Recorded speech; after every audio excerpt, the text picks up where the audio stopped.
Sí, ya lo dije. Ok, ya está. Vale, pues en primer lugar, muchísimas gracias, Javier, por dedicarnos este tiempo y compartir tu experiencia en Edge Computing en el marco de este estudio sobre las necesidades formativas en Edge Computing. Entonces, para empezar, pienso que lo más importante sería que te presentes, que nos expliques un poco, pues, qué haces, qué hace tu empresa y de qué forma estáis vinculado con esta tecnología de Edge Computing.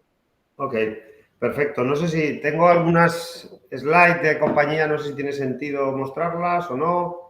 Perfecto, Pues si si me las das un tienes. segundito, por lo menos para lo que es introducir la empresa y tener algún dibujito que sea, mientras me voy presentando, mientras la busco.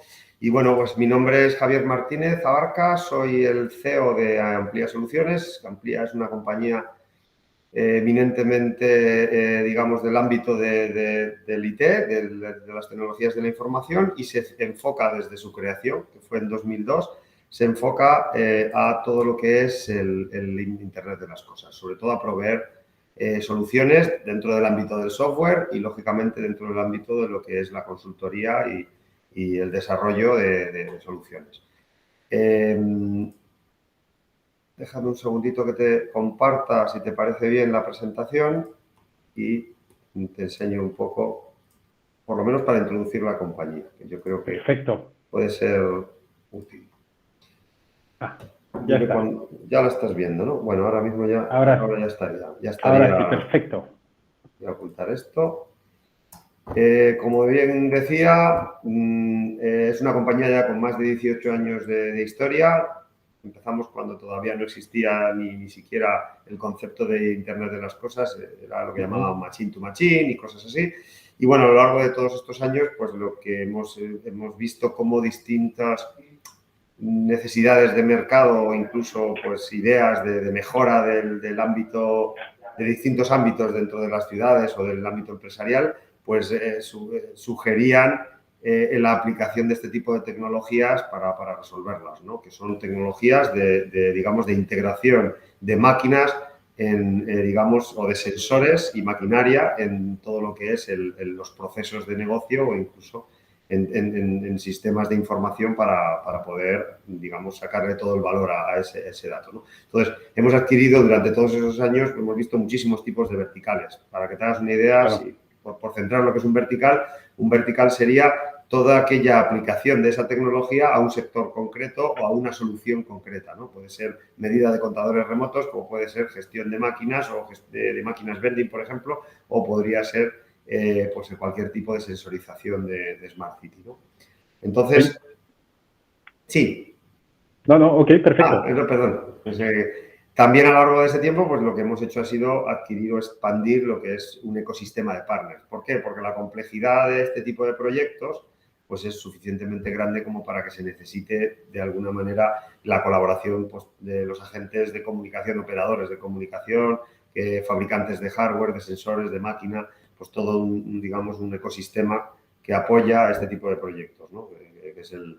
Y entre los cuales está, lógicamente, toda esta parte de, cuando hablamos de comunicaciones, la evolución de las comunicaciones hacia el 5G, lógicamente, y la evolución de la fabricación del hardware, en muchos de los casos, para la existencia, o digamos, del edge computing, ¿no? de la capacidad de proceso cercana al sensor o cercana a la maquinaria.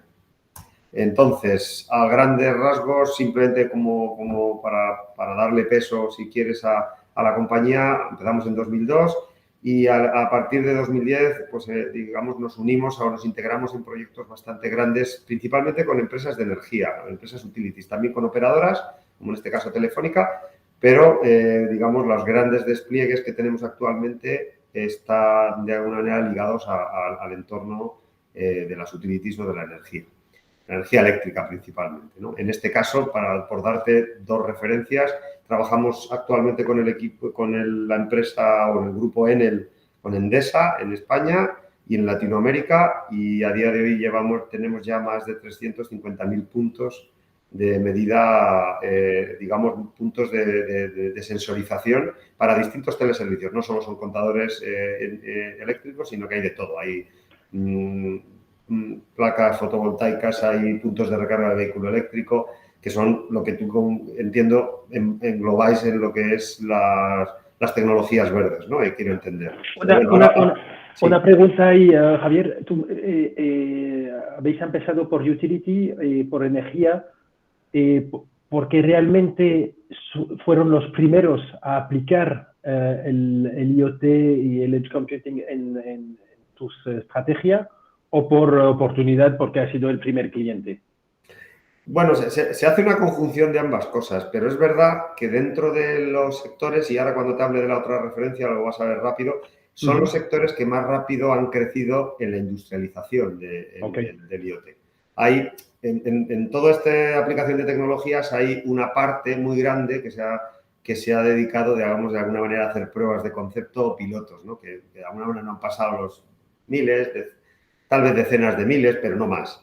Sin embargo, en el sector eléctrico, por necesidades del guión, parte de la maquinaria que utilizan, que son pues, contadores, subestaciones, transformadores, todos los elementos del grid de distribución, ellos ya tenían la maquinaria afuera y lo que tenían que hacer era digitalizarla. Y por esa razón yo creo que han sido los que más volumetría, si eliminamos el sector de la automoción, que tiene también muchísima volumetría, por supuesto, sectores un poco más, pero bueno, en los cuales no hemos podido entrar por un tema comercial, más que por una cuestión de que no sean interesantes. Para nosotros sí lo son, pero fabricantes como tal, los diseñadores de este tipo de productos están fuera. Entonces es muy difícil, digamos, encontrar clientes y engancharse a ellos de manera.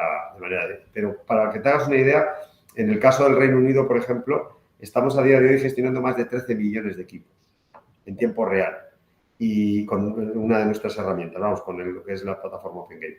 Y el roadmap de crecimiento es de 90 millones y digamos los 90 millones de clientes ya existen, son medidores residenciales, para que te hagas una idea. Entonces, realmente son proyectos en los cuales sí se está aplicando un concepto de digitalización y de edge computing lo suficientemente elevado como para que sea industrializable, ¿no? Que no sea, bueno, pues yo he pensado en una solución para que la vamos a poner en práctica aquí y en función de cómo vaya ya la extenderemos. No, estamos hablando ya de despliegues muy masivos. Entonces, sí, claro, pues, que había una base instalada que necesitaba esta solución, ¿no? Empiezas de algo, básicamente es como el primer marketplace, ¿no? Es el primer movimiento antes de soluciones teóricas que podrían existir, pero que todavía están en fase de muy teórico.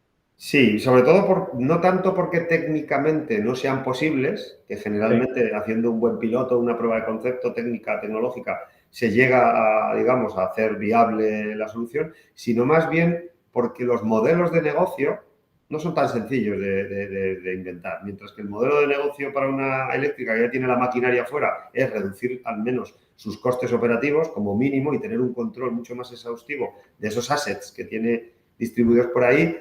En una compañía que dice, bueno, yo voy a desarrollar un negocio en base a unos carteles que voy a colocar en no sé qué, bueno, pues por ahí fuera, y luego los voy a gestionar y luego les voy a poner, bueno, pues es un negocio que tienes que desarrollar y tienes que ver si el caso de negocio te funciona. Entonces, en muchos casos el IoT, digamos, se frena por esos casos, por esa necesidad de experimentar previamente el caso de negocio, y para eso se hacen muchas veces las pruebas de concepto.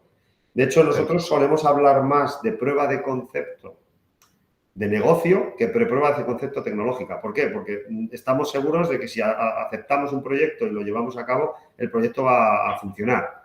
El proyecto lo vamos a llevar a cabo y va a tener éxito, como tecnológicamente hablando. Ahora, queremos que el cliente pruebe que va a poder ganar dinero, que al menos se va a poder ahorrar algo, es decir, que su caso de negocio va a salir adelante, porque si no, se queda en una prueba de concepto y no avanza, ya no se industrializa, ¿no?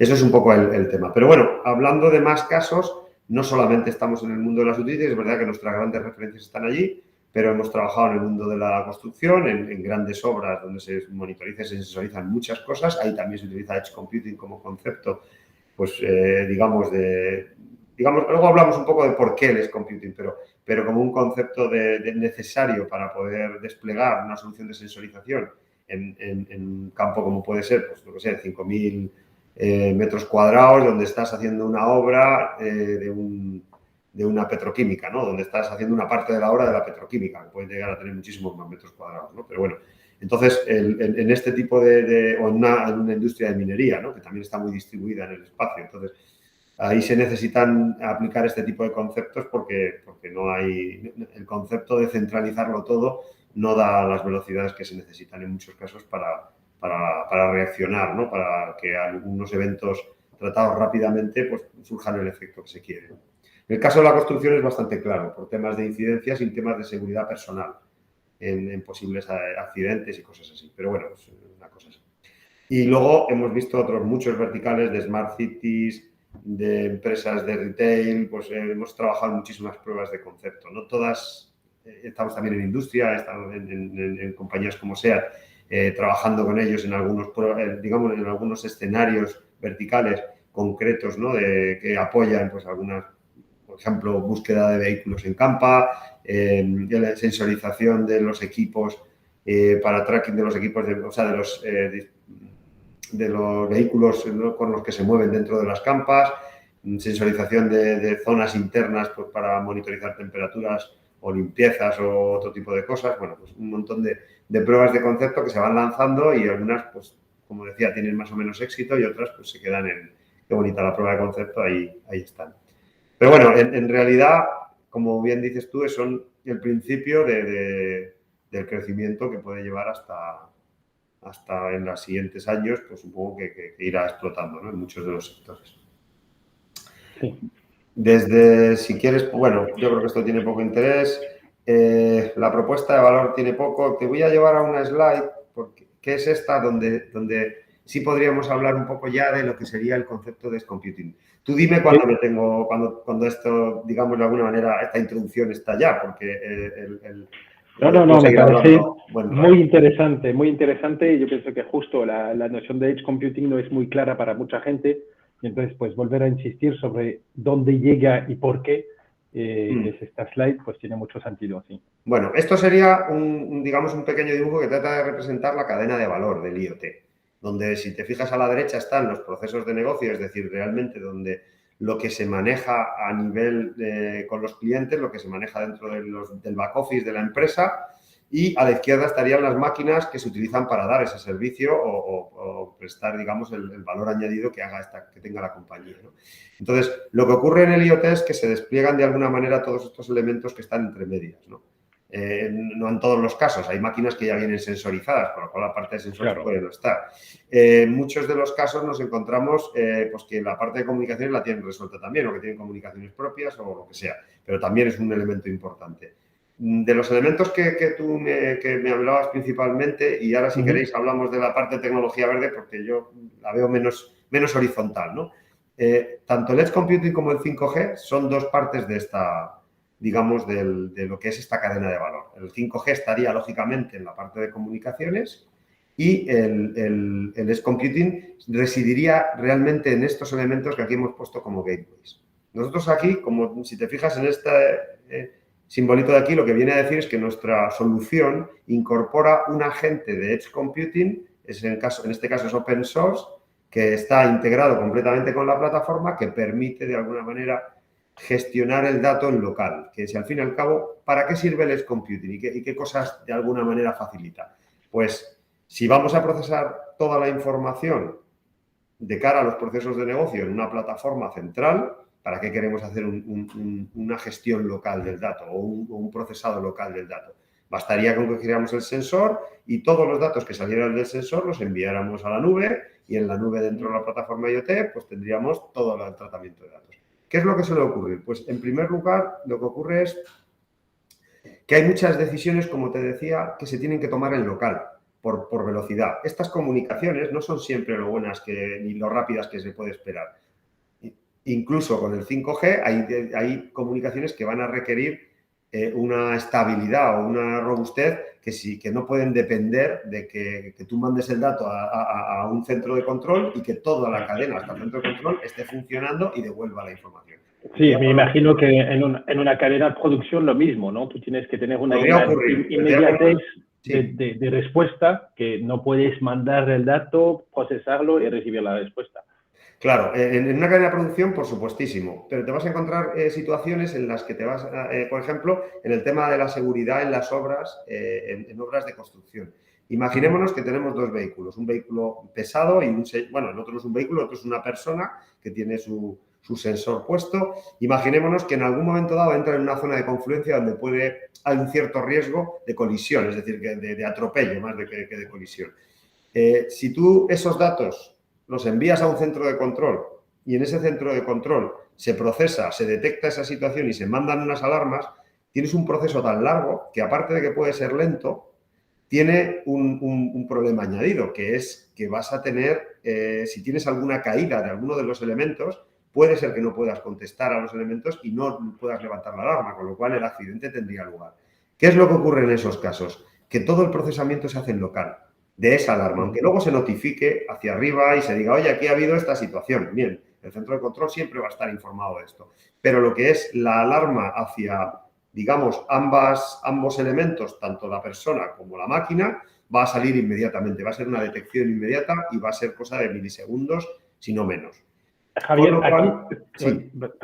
aquí una cosa para ir hasta el tema un poco de necesidades formativas. ¿Podríamos decir que cada uno de estas partes de la cadena de valor requiere un tipo de perfiles distintos? Cuando hablamos de, por ejemplo, toda la parte de sensores será más bien hardware, la parte gateway sería más en desarrollos embebidos y luego comunicación estamos más en aplicación front, back, bueno, el desarrollador clásico, bueno, la plataforma, imagino que la plataforma es un desarrollo clásico de desarrollador normal, ¿no? De frontend, backend. Sí, pero también requiere, como son extensibles, requieren también unos conocimientos concretos, efectivamente. Claro, ok. Es más, la conjunción de todas estas cosas también requiere una formación, porque tú cuando te planteas un proyecto puedes decir, bueno, pues yo me hago un desarrollo aquí de un algoritmo y resulta que el algoritmo debería estar aquí. Alguien tiene que decidir dónde, en qué parte es más eficiente ese algoritmo. Pero efectivamente, como tú bien decías, digamos, a nivel conocimientos, la parte de sensores, de hecho, yo hace poco he impartido una parte de un máster en el EOI, digamos, donde yo tenía una de las partes de la cadena de valor, principalmente, y había un profesor que estaba impartiendo toda la parte de sensores y otra persona que estaba impartiendo la parte de comunicaciones. Daros cuenta que también en la parte de comunicaciones se requiere tener conocimientos de seguridad en las comunicaciones. En el caso de los gateways, como bien decías, desarrollos embebidos, conocimiento del medio de las interfaces físicas y lógicas que vas a utilizar con los sensores, es decir, comunicaciones locales que va a haber, puede haber un LoRa o puede haber otro tipo de... Entonces, son conocimientos muy específicos que de alguna manera... ahora cuando hablemos, si quieres, de cómo organizamos nosotros internamente el trabajo, verás que hay perfiles especializados para el trabajo embebido, porque no son el mismo que el que está trabajando en plataforma y el que está trabajando en consultoría. No son las mismas personas, por el nivel de profundidad. No porque no conozcan uno el ámbito del otro, pero sí por el nivel de profundidad, ¿no? El de detalle que debe de tener pues, una persona que trabaja en desarrollo embebido, ¿no? Pero una persona que trabaja en desarrollo en cloud. Son perfiles muy diferentes. A nivel formativo, las personas pueden ser desarrolladores como base, pero necesitan formarse en las técnicas específicas de cada cosa. Entonces, si quieres por cerrar un poco lo que era, digamos, las razones del edge computing, una de las razones, lógicamente, es el tratamiento rápido de la información en local. Otra de las razones es, este canal de comunicaciones es caro. Es un canal de comunicaciones que siempre va a ser caro. Y con unos anchos de banda que dependen muy mucho digamos, de la capacidad que tengas de llegada. Es verdad que con el 5G se promete que va a haber unos anchos de banda lo suficientemente grandes, pero no será en todos los sitios. O sea, te puedes encontrar situaciones en campo, en medio de una mina, en las cuales pues, no tienes unos canales de comunicación lo suficientemente amplios como para mandar todo. Y por otro lado, al ser caros, una de las cosas que ocurre es que dices, yo aquí a nivel de negocio no necesito toda la información. Por poner un ejemplo, nosotros estamos trabajando con fabricantes de maquinaria que manipula contenedores de puerto. Digamos, son las grúas, lo que son las STS, pues grúas digamos, de gran porte que son capaces de manipular este tipo de contenedores. Esas grúas son elementos muy complejos y que tienen muchísima sensorización dentro. Y tienen buses por el que corren pues, señales, pues, a lo mejor del orden de 200 o 300 variables por segundo, si no más. Si tú, el modelo de IoT que utilizas es, me llevo toda esta información de aquí a un cloud, ocurren dos cosas. Primero, gastas muchísimo dinero en comunicaciones porque tienes que tener unos anchos de banda muy amplios con una disponibilidad altísima para que se pueda enviar esos cientos y picos o miles de datos por segundo. Por otro lado, los tienes que almacenar aquí para procesarlos y luego el negocio no necesita en muchos de los casos todo ese detalle de información. Y te puedo poner como ejemplo, en ese tipo de máquinas, cuando tú pisas el freno, digamos, hay una señal por cada grado de profundidad de freno que hay. Y sin embargo, tú dices que lo importante para el negocio es cuándo ha frenado. ¿Por qué ha frenado y cuándo ha frenado y con qué intensidad ha frenado? Y esos son 3 datos, no son miles de datos y temporalmente cada segundo, ¿no? Entonces, lo que se suele hacer es que se procesa la información digamos en OnEdge.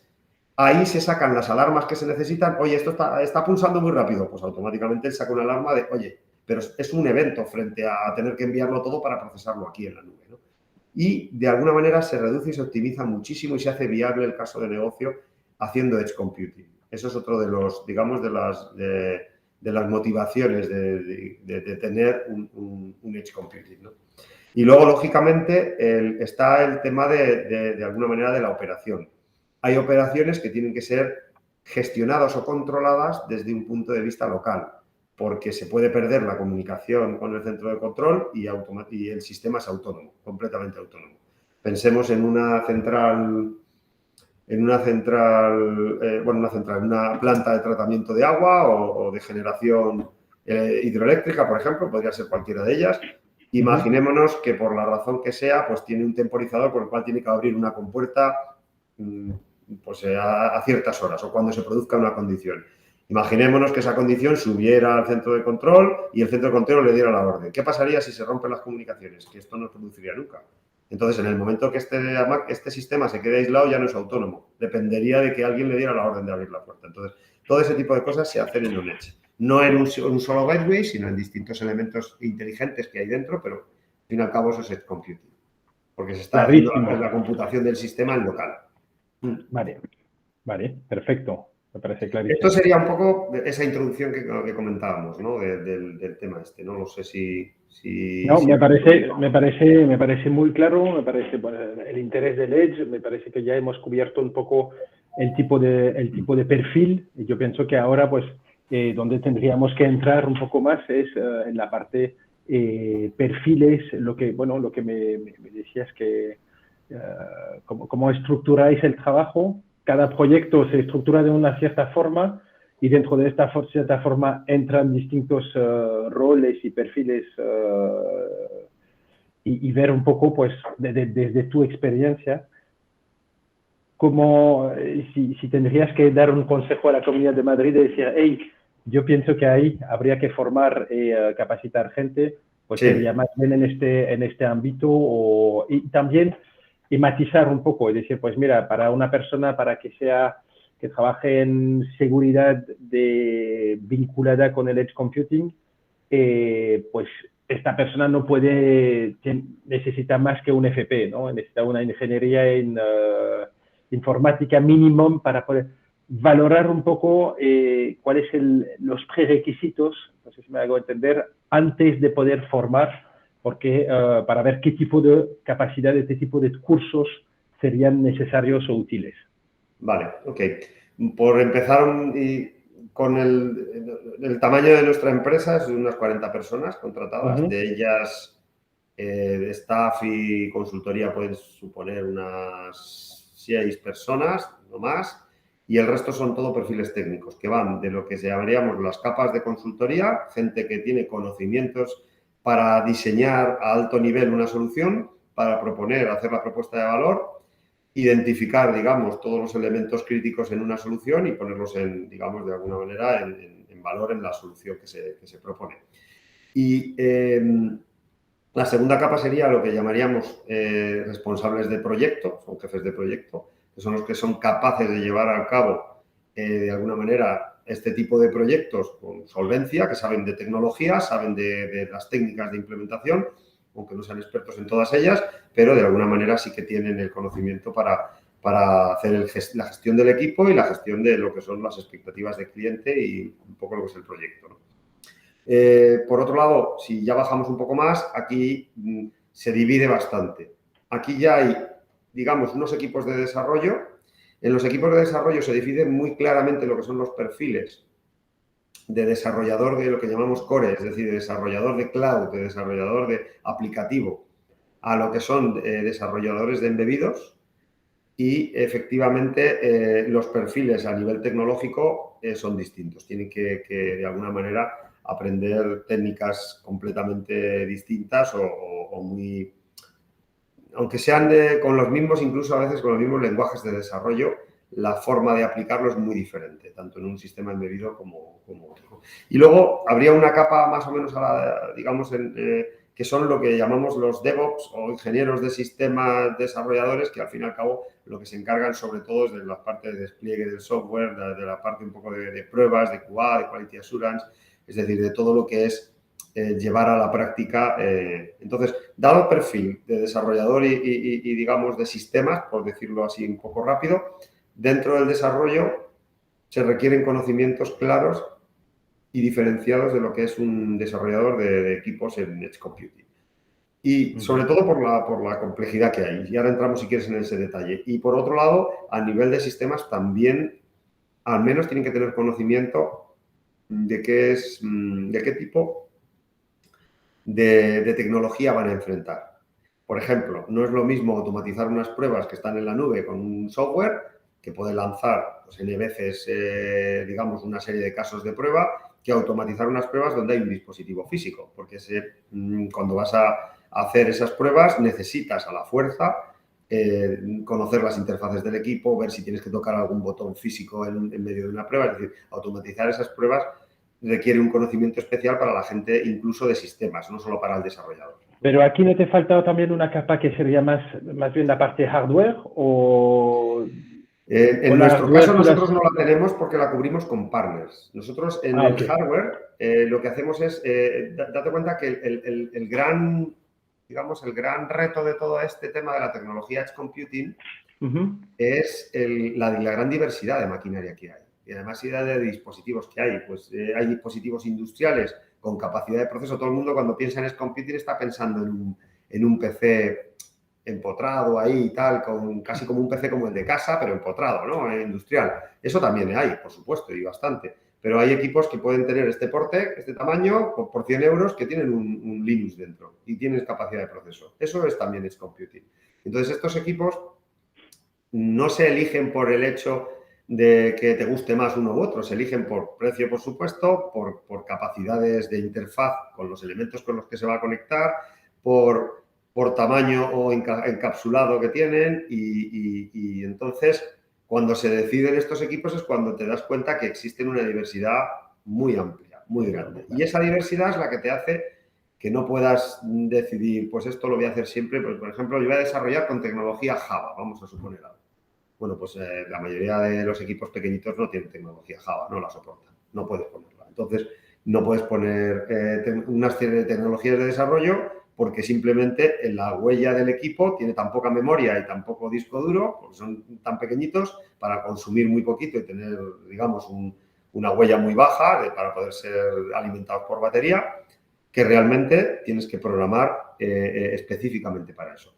Y es más, si haces Edge Computing en un sensor, tu capacidad el programador tiene que conocer aún más la técnica de cómo hacer que eso, digamos, se produzca de una manera con poco gasto, ¿no? Sin embargo, si te vas a un PC industrial puesto en una planta donde tiene alimentación, allí puedes tirar un poco con pólvora del rey, ¿no? Es decir, puedes decir, bueno, pues puedo hacer procesos mucho más potentes, puedo meter inteligencia artificial, pero claro, el Edge Computing va desde esa inteligencia artificial del local hasta, que sería lo máximo del procesamiento que podríamos exigirle, hasta un mínimo que es que un sensor, en vez de ser un sensor que coge el dato y lo manda, sea capaz de procesarlo, de generar alarmas, de racionalizarlo, incluso de correlar información y enviar información ya correlada por arriba, ¿no?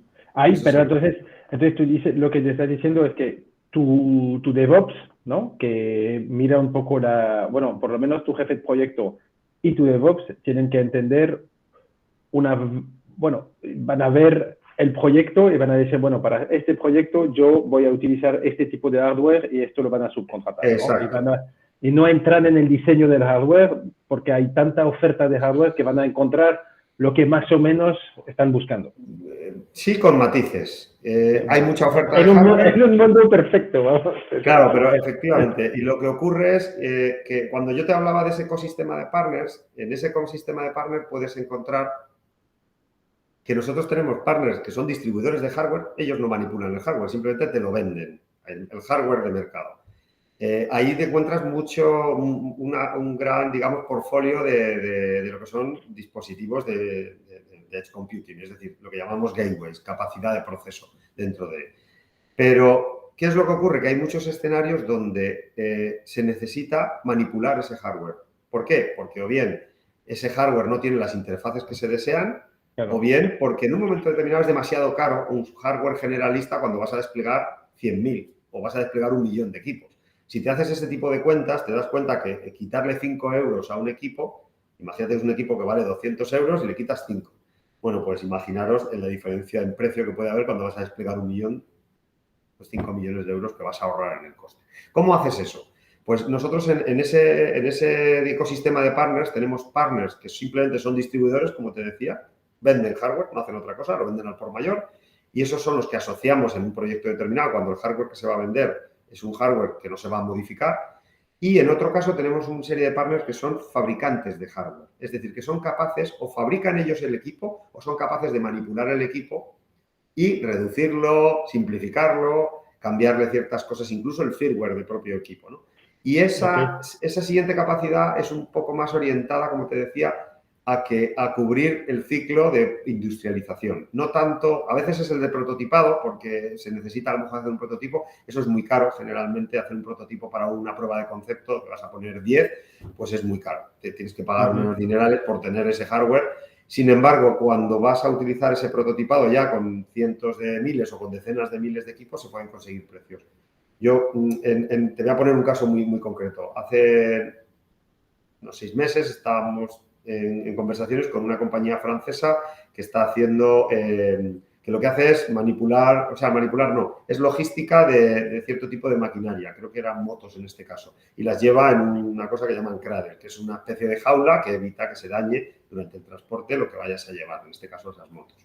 Pero ese cradle es una cosa que cuesta mucho dinero, entonces se traza, ese cradle se le coloca un sensor y se traza. Pues todos los sensores del mercado, que habían probado ya varios, tenían alguno u otro defecto. La única manera de entrar en esa oportunidad era decir, mira, yo te pongo como prueba de concepto el sensor de un fabricante concreto, un fabricante de Valencia, en este caso era, y ese sensor, cuando lo vayas a industrializar, el fabricante de Valencia lo va a reducir, le va a quitar cosas que no necesitas. Pues mira, le voy a quitar una interfaz Modbus que tiene, que no la necesitas para nada, pero le quito coste. Entonces te va a hacer un diseño a medida. Mínimo, que decían 10.000 unidades. Si va así, entonces ellos tenían una huella de 80.000 unidades para comprar. Pues tenían la masa crítica para modificar ese hardware lo suficiente como para reducir el coste. Este es un poco el escenario que se plantea y efectivamente tú lo has dicho bien, se cubre gran parte con lo que hay en mercado, pero hay muchas veces que hay que ir digamos, a la boutique del hardware para poder manejarlo. Luego, hay casos en los que se desarrolla un sensor desde cero. Estos casos yo los he visto sobre todo en proyectos de innovación. En proyectos, digamos, profesionales es un poco más complicado porque suponen mucho coste y un riesgo importante. Cuando tú haces un diseño hardware desde cero, pues imagínate certificaciones para las comunicaciones, que las tienes que pasar todas. Sabéis que depurar el hardware es muy complicado, requiere muchas pruebas de campo. Entonces, se suele tender a ir a fabricantes de hardware que tienen una base ya probada, una base que dices, oye, me coincide con que tienes una placa base, la tienes en otro producto, vale, pero esa misma placa base la puedo utilizar para mi diseño y tal. Entonces, cosas que ya están realmente probadas, porque lo que más cuesta no es diseñar los transistores y ponerlos en una placa y mandarlos a fabricar, sino lo que más cuesta es que desde ese primer diseño hay que hacer N tiradas hasta conseguir un hardware que sea lo suficientemente robusto y que no dé problemas y que luego hay que certificar, porque estamos hablando de equipos que van a llevar comunicaciones siempre. Entonces, si tienes un marcado CE, no puedes ni ponerlo en campo. Entonces, esa es otra de las piezas. Y a nivel de conocimiento, efectivamente, como tú decías, pues eso es un mundo. Entonces, ¿Por qué nosotros usamos partners? Nosotros somos una compañía de software. ¿Podríamos tener un departamento de hardware? Sí, pero ¿de qué hardware? ¿De cuántos hardware? Claro, no, ¿De qué no, cantidad? reduces tu campo de Y acción luego en no, y un luego no aplica a la determinado. mayoría. Y luego hay muchos escenarios en los que el hardware ya está dado. Por ejemplo, cuando nosotros hemos entrado en escenarios como Endesa, a nosotros no nos han dejado elegir el hardware. Somos ayudantes para prescribirlo. Somos capaces de definir una parte de los requisitos que tiene que tener ese hardware, para que ellos busquen en el mercado y decidan fabricantes y hagan su proceso de compras. Pero nunca hemos sido vendedores de hardware al por mayor, porque el propio cliente te dice, es aquí donde yo tengo... Date cuenta que el hardware puede significar el 95% del coste de un proyecto IoT. El 95%. Y tú dices, ¿y entonces qué pasa? ¿Que para el software se queda? Depende. Si el hardware ya está, efectivamente no es el 95%, pero si tienes que desarrollarlo y desplegarlo en campo, los mayores costes de ese proyecto van a ser compra de material para desplegar. En el caso del Reino Unido, que son, como te decía, va a llegar a 90 millones de equipos, pues a poco que valga el equipo 40 euros, multiplica. Sí, no, O sea, y tu coste, evidentemente, tu el coste coste de de diseño software no se replica por el número de elementos que hay, sino se no, replica claro. por el esfuerzo que se lleva a realizar esta, ¿no? Sí, no, obviamente, pues si funciona para 10, funciona para 100, ¿no? Luego hay un coste incremental, pero que no tiene nada que ver con, que no es directamente proporcional al número de equipo que va a Exacto. funcionar, ¿no? Vale, y en términos, si entonces bajamos entonces hemos visto, ¿no? Equipo de desarrollo, no, tú tienes responsable del proyecto, bueno, Sí. consultoría, responsable del proyecto, desarrollo, DevOps y hardware, ¿no? Serían un poco los tres tipos de perfiles que podríamos definir ahí dentro. Entiendo que consultoría, estamos hablando de consultoría, perdón, perfiles muy formados, ¿no? Que tienen Sí. una visión de mucha experiencia. Entonces, no es lo que estamos hablando ahora mismo, porque son perfiles que llevan, imagino, ¿no? Años en el sector. Sí, Y, en el sector de las TIC y luego, lógicamente, el baño del IoT lo han tenido que tener, porque si no, no son claro, capaces de entonces ahí no aplicarlo. se puede formar una persona para que llegue aquí, ¿no? Responsable del proyecto. Se pueden formar, sí, se pueden formar, y esto es lo que estábamos haciendo en estos cursos que yo te decía de LOI, donde profesionales que ya vienen del mundo de las TI, digamos, tradicionales, de los sistemas de back office, de aplicaciones, digamos, de gestión se les puede formar en las partes de la cadena de valor, porque muchas de las cosas las van a reconocer, pero se les forma a alto nivel, lógicamente. A una persona Vale. que viene del mundo del SAP, pues le tienes que contar desde arriba y lógicamente va a llegar a un nivel en un curso, ¿no? Luego él puede profundizar en cualquiera de esas líneas. Pero sí se puede construir con un perfil, digamos, generalista, se puede construir un perfil conocedor del IoT, porque el IoT no es una tecnología totalmente disruptiva que no digamos, que no sea conocida. Otra cosa es que digas, y el Edge Computing, yo ahí sí soy partidario de que las personas, lógicamente, primero se formen, se puede formar un consultor, pero que sí que sean capaces de llegar a entender las limitaciones que supone, porque el gran problema de un consultor que no ha visto nunca el Edge Computing es que tiende a aplicar las capacidades, es como que dices, tengo un PC y puedo instalar todo el Word completo, y ahora te vas a tu móvil y dices, bueno, los móviles ahora son casi más potentes que los PCs, pero dices, vale, pero no es operativo, un Word ahí puesto yo escribiendo así. Entonces, las limitaciones que te da ese trabajo, ese desarrollo embebido o ese equipo, hacen que las técnicas generales de desarrollo o la propia definición del problema no tengas que aplicarla a ese entorno, no te sirva directamente el conocimiento, con lo cual debes de entender muy bien ese tipo de limitaciones. Limitaciones de comunicación, limitaciones de memoria, limitaciones de procesado, digamos, ese es el tipo de cosas que se puede formar. Se puede formar un consultor, dicho esto, ¿vale? Okay. Aunque realmente eso sería una capa pues, más de, tal vez, másters o cosas de ese tipo. Sí, es más tú capaz, consultoría, venta, son gente que son capaces de Propuesta de valor. entienden la necesidad del cliente, Exacto, son capaces exacto. de entender lo que propones tú y de poner todo proponer una solución, ¿no? Básicamente. Exacto. Pues, vale. La parte ahora desarrollo core y embebidos, Sí. ahí y también, bueno, lo que me interesa también es saber ¿Cómo ves si tú tienes dificultades o no para encontrar este tipo de perfiles? Pues a ver, últimamente hay dificultades para casi todo. Es verdad que, pero por una razón, porque está saturado, digamos, el mercado está saturado de necesidad, pues vamos a decirlo así, y lógicamente pues no se han formado perfiles a ese nivel. Si nos vamos ya al específico IoT, en nuestro caso lo que solemos hacer es formar a la gente porque vienen con conocimientos muy generalistas. O sea, salen de FP o salen incluso de la universidad con unos conocimientos bastante básicos de todas estas técnicas, ¿no?, de desarrollo. Entonces, lo que solemos hacerlos es hacer una inmersión en todas estas tecnologías. El que va embebido, pues una inmersión en las tecnologías. El que va a Core encaja un poco más porque estamos hablando de técnicas de desarrollo sobre servidores y cosas así que tienen mucha potencia y no tienen, digamos, esa necesidad, ¿no?, digamos, de limitar esas limitaciones, ¿no? Pero en el caso de embebidos, prácticamente los perfiles los tenemos que construir. Tardamos unos cuantos meses hasta que la persona es capaz de ayudar, en muchos casos. Y una pregunta ahí, el prerequisito que sea universitario o FP no cambia mucho, ¿no? No cambia demasiado. Es más, depende en qué tipo de desarrollo lo vas a incorporar, pero generalmente nosotros somos muy partidarios de que la gente de FP alcance ese nivel. Y creemos que ahí hay un nicho importante. ¿Por qué? Porque el ingeniero al final va a terminar de analista, va a querer crecer y, lógicamente, tiene las capacidades para crecer y va a crecer a esa capa de consultoría, o por lo menos en esa dirección, ¿no? Va a crecer en la capa primero de análisis del software, análisis de la solución y luego va a ir creciendo hasta... lo que se necesita muchas veces es gente con experiencia que no tenga tampoco un recorrido hacia la parte de gestión y hacia la parte comercial, sino que realmente quiera seguir siendo técnico pasados unos años, ¿no?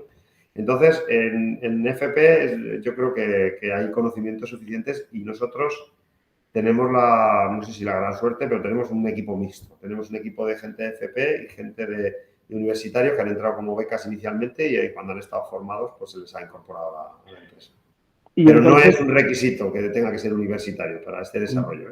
Ok, y cuando dices formación específica para Edge o para este mundo en embebido, hablabas de muchos meses, como estamos hablando de 6 meses de formación para poder transmitir, evidentemente no para ser súper profesional, pero para ser, ¿cómo decir?, funcional en tu empresa. En nuestro caso hacemos una formación muy práctica.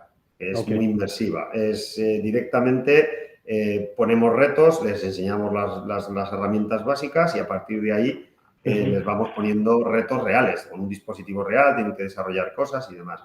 Creo que es lo que funciona. Y por eso se coge bastante tiempo hasta que la persona es capaz de hacer algo que no tienes que volver a revisar o tirar. Es decir, que lo puedes tratar de una manera profesional. Por eso he hablado de esos meses. Principalmente porque el objetivo es que no es que sepa tirar código, que eso es lo que se hace en una formación que haces en un curso, pues te dan los conceptos teóricos, a lo mejor haces una pequeña práctica, pero claro, de ahí no sales tirando código que puedas poner en producción. Sin embargo, una de las limitaciones del Edge Computing es, mientras que en un servidor o en un PC hay un señor que está detrás con un teclado o hay una serie de máquinas que están monitorizando ese PC, en un equipo embebido eso está en campo.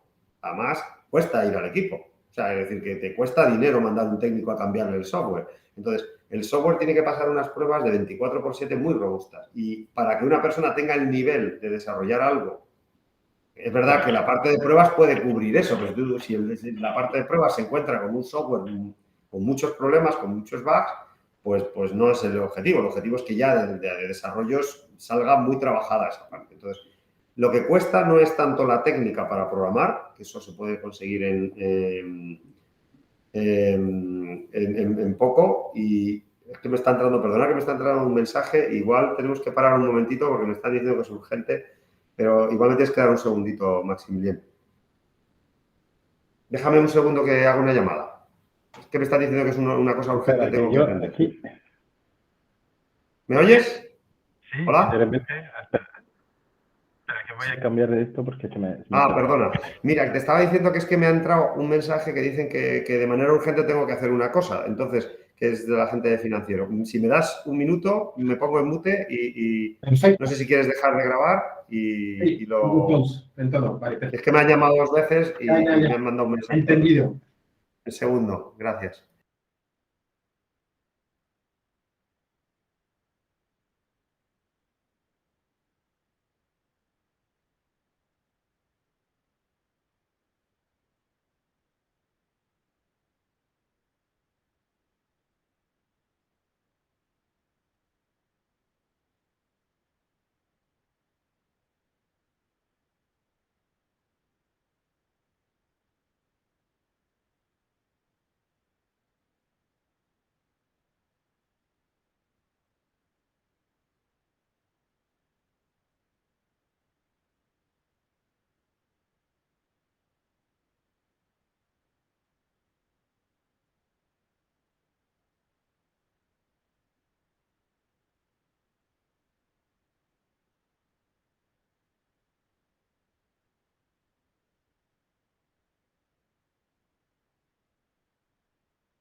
Ya estoy contigo, perdóname un momentito. Nada, es que les entran a veces las prisas y sí que era algo urgente, pero vamos, yo creo que si hubieran esperado una horita no les habría pasado. Ya, no te preocupes. Pero claro, te empiezan a poner esos mensajes, te empiezan a llamar y dices, igual estoy estropeando algo, no debo, ¿no? Pero vamos, sí, era una cosa semi-urgente. Bueno, estábamos hablando del tema del desarrollo embebido, creo recordar. Sí, Si no 6 me- meses para formar una persona para... Sí, y lo que yo te estaba entrando un poco en el detalle de por qué se necesita tiempo y qué nivel se tiene que conseguir. Y un poco uno de los argumentos es que se necesita que el desarrollo de código embebido sea muy profesional. Sí. No vale cualquier cosa, porque a nosotros se nos ha contratado algunas veces para coger ese desarrollo embebido y replicarlo de nuevo porque no eran capaces de que funcionara bien, daba muchos problemas. Lo mandaban a campo y se reseteaba. Y entonces cuando entras en el código te das cuenta de si eso está tan mal hecho, que es inseguible, que si no se puede depurar, que no se han hecho pruebas. Y claro, te das cuenta que si eso lo desarrolla cualquiera, pues yo sé desarrollar Visual Basic, cojo y me pongo a desarrollar en C dentro de un equipo embebido. Pues realmente los desarrollos suelen ser bastante desastre. Entonces, no... Si tú vas a hacer una prueba de concepto, un proyecto de I+D, pues a lo mejor te puedes permitir el lujo de que el desarrollo pues vaya más o menos probado. Pero si vas a mandar eso a campo, pues teniendo en cuenta que, por ejemplo, en el caso de Endesa, cada vez que van a campo son 150 euros de técnico que tienen que mandar allí. Porque no va el desarrollador, va un técnico, retira el equipo y ponen otro o le cargan el software, ¿no? Si tienes actualización remota, que es lo que tiene que ocurrir, pues lo puedes hacer, pero si el software falla, a lo mejor no actualiza remotamente tampoco. Nos hemos encontrado cosas y hay, Javier, una pregunta. ¿Hay el lenguaje de desarrollo? ¿Hay un lenguaje que predomina o los lenguajes? Depende muchísimo de la plataforma. Yo te diría que se puede resumir todo en lenguajes como el C, Sí. C++ en algún caso. Lo que pasa es que no es... Siendo el lenguaje C, depende de la plataforma, te vas a encontrar con la necesidad de entender pues esas librerías o digamos, ese framework en el que tienes que desarrollar. Podríamos estar hablando en algunos casos ya de equipos más potentes de Java o de JavaScript o Go en un momento determinado, o Python, también nos hemos encontrado en algunos equipos. Entonces, ahí hay un poco una diversidad, pero ya tienen que ser equipos un poco más potentes. Generalmente, si el equipo es muy pequeñito, si estamos hablando de un sensor, se va a desarrollar en C con casi toda seguridad. Sí, pero estamos hablando de los lenguajes clásicos, ¿no? Sí, a ver, hay algunos que están en nodo de red, que tienen la capacidad de tener nodo de red porque les han montado una capa y puedes casi configurar, ¿no? Los flujos y cosas así, pero bueno, es muy específico del equipo, pero efectivamente no son equipos marcianos, o sea, no son de lenguajes de desarrollo marcianos, que puedas decir, no, esto no lo conoce nadie, son de la NASA, claro. Pero es verdad que no es el mismo C que vas a programar en un servidor que programarías en un equipo embebido, ¿no? Muy claramente. Vale. Y en parte de DevOps, que ya estamos hablando de perfiles más complejos, ¿no? Porque ahí estamos hablando... Bueno, realmente también podría ser desarrollado perfectamente por gente de formación profesional. Es verdad que en el caso del embebido, sobre todo, ¿por qué? Porque estamos hablando, de hecho, nosotros tenemos gente que está trabajando en el proyecto este del Reino Unido que vienen de la rama de la formación profesional. Y solo con esa titulación han sido capaces de trabajar en proyectos tan complejos como este, ¿no? Principalmente porque lo que van a trabajar es con equipamiento físico, con firmware, tienen que saber cargar firmware y hacer cosas, y luego van a tener que trabajar con el software, digamos, probando y desplegando ese software embebido, ¿no?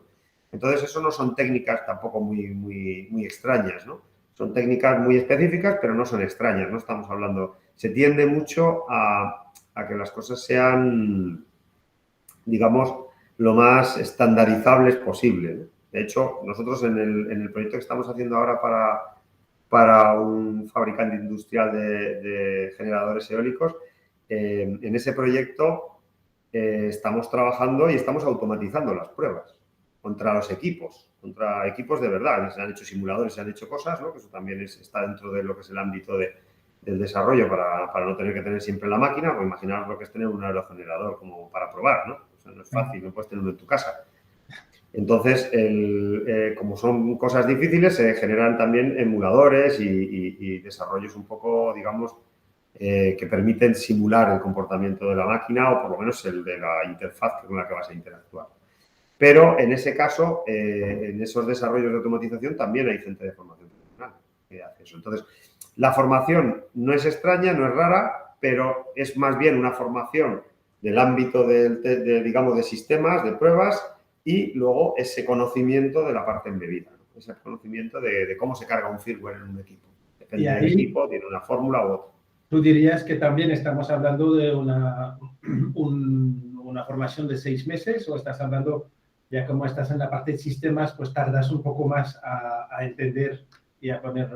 Yo creo que incluso menos se puede llegar a tardar. Teniendo los conocimientos básicos de comunicaciones, digamos, y de sistemas pues, que entiendas perfectamente lo que son toda la parte de networking, de IPs, de puertos serie y demás, conociendo un poco lo que es el ámbito hardware y las posibilidades que tienen este tipo de equipos, la formación de una persona de estas, no, tal vez a lo mejor en 2 o 3 meses puede estar ya haciendo cosas. Démonos cuenta que la criticidad del trabajo que hace el desarrollador es que luego, digamos, ese software va a campo. La criticidad del trabajo del de pruebas es que está probando lo que hace el otro, con lo cual, o del de pruebas o del de despliegue, ¿no? Entonces, no es... Teniendo buenas herramientas, el técnico de sistemas puede hacer muchas cosas sin necesidad de tener un conocimiento, digamos, muy específico. Clarísimo. Vale, ok. Ahora tú, si estuvieras ahora en la Comunidad de Madrid, ¿qué harías sobre qué prioritarías? No, Sí, bueno, priorizarías. está No te fatal. preocupes, es súper complicado. De hecho, me lo estaba imaginando en inglés y estaba diciendo, pues es Los que... campos ahí, eh, en términos de formación, conociendo el negocio y ahora, Pues pues mira, entendiendo, si yo fuera de la Comunidad de Madrid, yo entendería que hay que dotar a la formación profesional, principalmente, creo que ahí hay una clave, sobre todo cuando hablamos de perfiles bajos, ¿no? De perfiles de desarrollo, perfiles de sistemas, teniendo en cuenta que en el ámbito de FP, yo lo que les daría sería la capacidad de poder trabajar con soluciones IoT y de entrenarse ya en este tipo de tecnologías embebidas. No pueden verlas todas, pero pueden tener los conocimientos claros y haber trabajado con algunas tecnologías embebidas. El resto se parecen mucho, entre comillas, tienen similitudes, ¿no?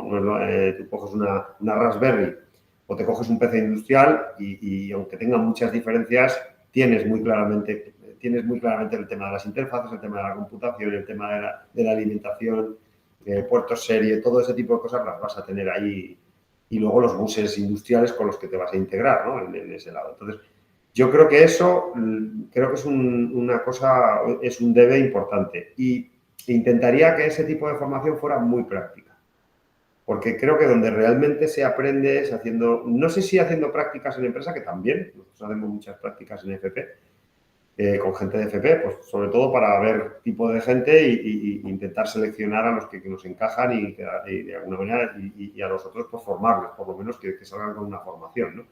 Pero les vemos muy cojos en toda esta parte de lo que es el computing y desarrollos embebidos. Además, lógicamente en el computing también tienes una parte muy importante de seguridad.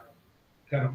Sí Que son técnicas de seguridad muy especiales. ¿Por qué? Porque es un equipo que tú tienes en campo, que puede ser atacado por cualquiera que pase por allí. Habrá un armario y se encuentre con el equipo y le enchufe algo a puerto serie o a otro tipo de ataques, ¿no? Entonces, por un lado haría eso. Y yo creo que en la universidad también hace falta, digamos, el que se pueda hacer algún tipo de especialidad, no sé si muy orientada a todo este tema del desarrollo embebido. Yo creo que sí. Que es y cuando importante hablas de conocimientos específicos al desarrollo, tecnologías embebidas, ¿cuáles son las tecnologías específicas de las cuales hablas? Primero, yo lo que haría sería ver los tipos de hardware, asociar. Ahí desde Dell tiene, por ejemplo, un equipo que es casi un PC. Bueno, casi no, es un PC. Tú puedes decir, bueno, pues eso prácticamente es un PC industrial. Tiene interfaces físicas que son más industriales, que no traería un PC de casa. Un PC de casa no te va a traer digamos, un bus eh, me he olvidado el nombre. Bueno, buses industriales tipo serie RS845 no tiene mucho sentido que los traiga para un PC de casa, porque tú no vas a conectar nada de eso. Sin embargo, en un PC industrial sí necesitas ese tipo de buses, ¿no? Entonces, yo creo que yo lo que cogería sería una serie de equipamientos de más potencia y otros de menos potencia y de alguna manera miraría cuáles son las técnicas de desarrollo dentro de esos equipos. Y más o menos estás cubriendo lo que te vas a encontrar en el amplio abanico. No hay una estandarización clara, ¿vale? de tecnologías. Lo que sí hay es digamos, un conocimiento muy específico de las técnicas para optimizar el software, de las técnicas para comunicarse con otros, de protocolos, por ejemplo. Difícil que una persona que salga de FP, pues le hablas de cierto tipo de protocolos industriales y no conoce ninguno. Y dices, y está Modbus, está Fitbus, está el OPC, ¿no? Que son otros protocolos también del ámbito industrial. Entonces, el desarrollo embebido requiere, de alguna manera, aunque el Edge Computing se puede utilizar para muchas cosas, pero principalmente en el ámbito de la maquinaria, que es donde nos movemos nosotros, hay muy poco conocimiento de este tipo de cosas. Entonces, aquí les tenemos que formar lo que es el protocolo desde cero. Si vinieran ya sabiendo este tipo de cosas. Entonces, yo diría que ese es el tipo de técnicas y, sobre todo, que hayan podido desarrollar en embebido. Porque se den cuenta de que no es igual que desarrollar en un PC. Es mucho, digamos, para que te hagas una idea, tú haces un desarrollo en embebido Bueno, haces un desarrollo en un PC y lo puedes depurar. Puedes tener técnicas para ir paso a paso, ir viendo paso a paso lo que está pasando. Tú en un desarrollo embebido haces un desarrollo y como no tengas trazas que se suelten por un puerto serie o lo que sea, no sabes lo que está pasando en el software. No lo tienes ni idea. Entonces, la depuración es muchísimo peor, porque no ves las cosas, no las puedes parar, no sabes las condiciones de contorno que tiene cada cosa. Y lo que hacemos es generar mucha traza para poderlo estudiarla a posteriori, hacer el recorrido, que el equipo se quede funcionando unas horas y luego estudiar todas esas trazas para ver dónde ha podido fallar y por qué ha podido fallar. Entonces, fijaros que es como si yo te dijera, ¿cuál sería la diferencia entre alguien que desarrolla una aplicación como Word o alguien que ha desarrollado un software que va corriendo en tu coche? Pues que cuando tú llegas con el problema al sitio de reparación y le dices, oye, es que mi coche llega un momento que no se bajan las ventanillas. Pues ese desarrollo embebido que está fallando porque que hace que no bajen las ventanillas, pues lo va a ver a posteriori. Va a haber un log, si lo tiene, donde va a haber la información de, oye, tal, y sobre eso va a tener que reconstruir el problema y saber si lo puede arreglar. Y irse al software a identificar el punto donde puede estar ese problema. Esas técnicas, esa capacidad y entendimiento de lo que es eso, es una de las cosas más complicadas, ¿no? Condiciones de carrera que se producen, no tienes control sobre muchas de las cosas y la única manera es conocer muy bien cómo desarrollarías el embebido teniendo en cuenta que no puedes aplicar la misma técnica que eso, que en un desarrollo de servidor, ¿no? Y en el caso de los DevOps, pues por lo que te decía, si te pongo delante un puerto serio que tienes que hacer una fuente de alimentación para alimentar 48 voltios, digamos, para un aparato que no tiene fuente, pues tienes que tener esa capacidad. Y yo te puedo decir que es un verdadero drama muchas veces, ¿no? Sí. No, hay que comprar una fuente. ¿Dónde? ¿Qué vas a ir al chino a comprar una fuente de 48 voltios con un conector X? No, tienes que ir a fabricar, o sea, a distribuidores como RSA Mi Data, buscar allí el conector, ver qué tipo de fuente regulable o no necesitas, ver si la tienes que poner en DIN, ¿no? Por ejemplo. Entonces, ese tipo de cosas, pues, digamos que es un poco más de ese ámbito industrial. Cuando sale alguien que tú dices, al final solo se resuelve teniendo dos personas. La persona que sabe de hardware, o sea, de electricidad, y la persona que sabe de software. Y si no colaboran bien, te aseguro que no descubren muchos de los problemas que hay. Sin embargo, si unes todos esos conocimientos en una única persona, no hace falta que sepa que sea electricista, pero sí que por lo menos conozca todas esas interfaces, que conozca esa complejidad. Cuando hablo de esas técnicas específicas me refiero a eso, a ese tipo de conocimiento, un poco más ligado a esas cosas que solo te las encuentras en el embebido, ¿no? En un PC normal, pues te encuentras el enchufe de toda la vida, un suco, compras digamos, un adaptador en el chino y lo tienes. Pero aquí no, en el tema industrial es mucho más complicado, ¿no? Vale, perfecto, pues me parece clarísimo, Javier. No sé si hay algo que piensas que tendría que quieres añadir a esta conversación sobre las necesidades formativas o algo que no hemos hablado mucho de seguridad, pero que también es un campo bien grande de la parte. Cuando hicimos nosotros la encuesta sobre el mismo trabajo sobre ciberseguridad, ya vimos que faltaban un montón de gente, entonces no me quiero ni imaginar si entramos en un mundo tan específico como Edge Computing a nivel de la seguridad. Claro, a nivel de seguridad, tanto en la parte de comunicaciones como en el lado del Edge Computing, efectivamente, las técnicas que se aplican tienen cosas específicas. Por ejemplo, hay un tipo de eventos que se llaman el Trust Boot. El Trust Boot es cómo confío en que este equipo está arrancando con el sistema operativo que debería de tener. ¿Por qué? Porque lo puede manipular alguien. O sea, una forma de atacar un equipo es me conecto a él, le cambio el sistema operativo, lo hackeo y le hago que se arranque dentro del sistema donde estaba metido, ¿no? Es decir, si esto es un contador, pues le cambio al firmware al contador y automáticamente lo he lanzado para que se conecte a la red de la eléctrica. Y ahí estoy yo haciendo que el contador mida lo que a mí me da la gana, no lo que quiere la eléctrica. Entonces, ¿cómo hace la empresa para detectar que ese firmware con el que se está arrancando ese equipo no es verdadero? No está firmado. Es decir, todas esas técnicas cobran mucho más valor de seguridad, cobran mucho más valor desde el punto de vista que el equipo está fuera, tiene que conectarse. Un ejemplo sería el del Reino Unido, tenemos más de 12 certificados de seguridad para distintas cosas. Uno es para instalar el software, otro es para validar el software que se instala. Es decir, el equipo autochequea que el software que va a instalar está firmado por fabricante y si no, no lo deja pasar. Tiene una interfaz un certificado por cada interfaz de comunicaciones. Tiene interfaz de comunicación hacia el centro de control, tiene interfaz de comunicación hacia otros equipos, con lo cual tiene certificados, digamos, para casi todo. Incluso para cuando un operador va a ejecutar una operación crítica, necesita un certificado especial para que esa operación no la pueda ejecutar cualquiera. Entonces, todo el modelo de seguridad de la parte de ONEDGE, aparte de lo que son las técnicas de seguridad básicas de las passwords, de todas estas cosas, del cambio de claves y de todo esto, existen un conjunto de elementos que son muy, digamos, muy específicos de elementos que están fuera del centro de control, que no están en zona segura, que son atacables vía hardware y vía software. ¿Y ahí encuentras profesionales o formas tú? Muy complicado, muy complicado. Normalmente aquí lo que suele ocurrir es que viene gente de seguridad, generalmente o bien de las empresas porque ponen requisitos del cliente o bien porque los incorpora a alguien dentro del proyecto y de alguna manera intenta proponer mecanismos de seguridad muy del mundo IT. La seguridad informática es del mundo IT, pero ¿qué ocurre? Que muchas veces es matar moscas a cañonazos. Muchas veces son inviables de poner en marcha ese tipo de técnicas. Entonces, muchas veces no cubren todos los huecos. ¿Por qué? Porque todo esto del trash boot, eso no se lo han encontrado nunca, no lo han visto, o sea, no lo han encontrado en otro tipo de equipamientos.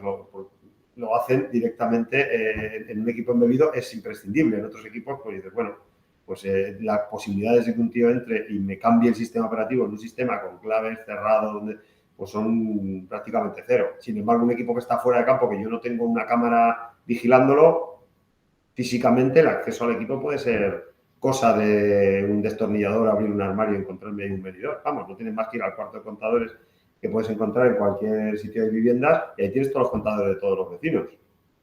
Si el equipo no se autoprotege, pues anchas Castilla, ya puedes ahí conectarte con lo que quieras y manipular. Sin embargo, ahora vete tú a un servidor de un banco.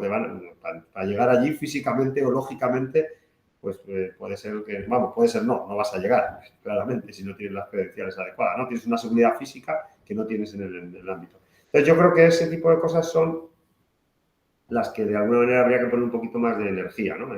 Pero no se encuentra gente, ¿eh? O sea, contestando a tu pregunta, es difícil encontrar gente que tenga un conocimiento, digamos, detallado de... Se lo ha encontrado, si es gente ya con experiencia, pues porque se lo ha encontrado otras veces, y si no, pues partimos un poco de los modelos de seguridad, digamos, de los estándares y cosas así. Pero que suelen ser muy genéricos, ¿eh? ¿Pero esto tú lo subcontratas o tú lo tienes interno a tu empresa? Digamos que el conocimiento lo tenemos internamente, lo vamos aprendiendo en muchos de los casos porque surgen necesidades en un proyecto. No todos los proyectos de IoT se securizan al nivel que debieran y es por cuestión de dinero muchas veces, porque el coste que tiene introducir modelos de seguridad muy avanzados, para que te hagas una idea, por ponerte un ejemplo, un equipo con una capacidad de proceso baja porque el coste del chip es barato, el coste de todo el hardware que tiene es barato, no tiene capacidad de proceso para meter un certificado, un chip de encriptación. Entonces, no te encuentras muchos equipos de tipo gateway que tengan capacidad de encriptación nativa, es decir, que tengan su chip encriptable que no sea violable, ¿no? Entonces, pues te tienes que generar los modelos, si el software te lo permite, vía software. Y a veces son password, simplemente un modelo de credenciales básico. Entonces, va muy ligado también a esa capacidad, pero efectivamente, entre que no hay profesionales en el mercado que sepan y muchas veces los propios equipamientos también carecen de eso, pues hay veces que los modelos de seguridad pues se apoyan más en las comunicaciones, se apoyan en las credenciales básicas y en lo que se puede.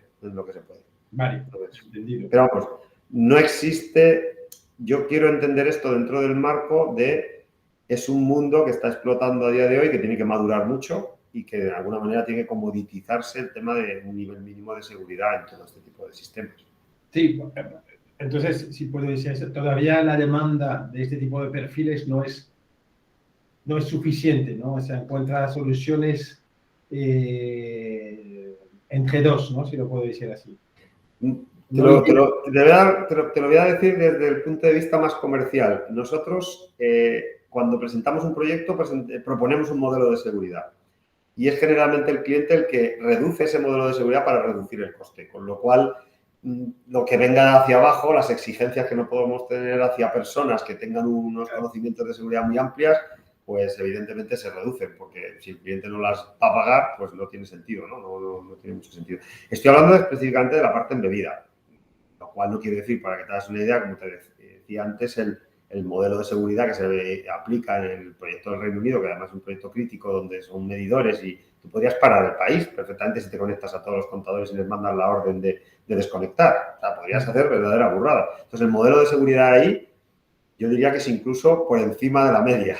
De la media de lo normal, vamos, de lo que yo hubiera implantado, ¿no? Como modelo seguro.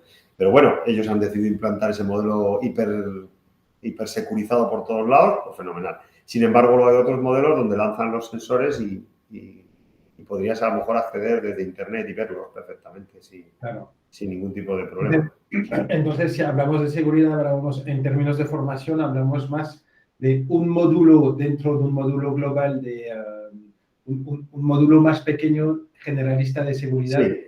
Sí. Y luego, pues la práctica hará que una persona se especializa un poco más en seguridad o no. Sí, yo lo que haría efectivamente sería dotar, imaginémonos que hay una asignatura de seguridad en general, sí, dar una pieza digamos, un modulito o un capítulo de seguridad embebida, de seguridad en entornos embebidos, es decir, dar las claves extrapoladas de lo que son los modelos de seguridad generales, extrapoladas a ese universo, ¿no? Al universo porque realmente es una especialización, no es un sistema de seguridad completamente distinto.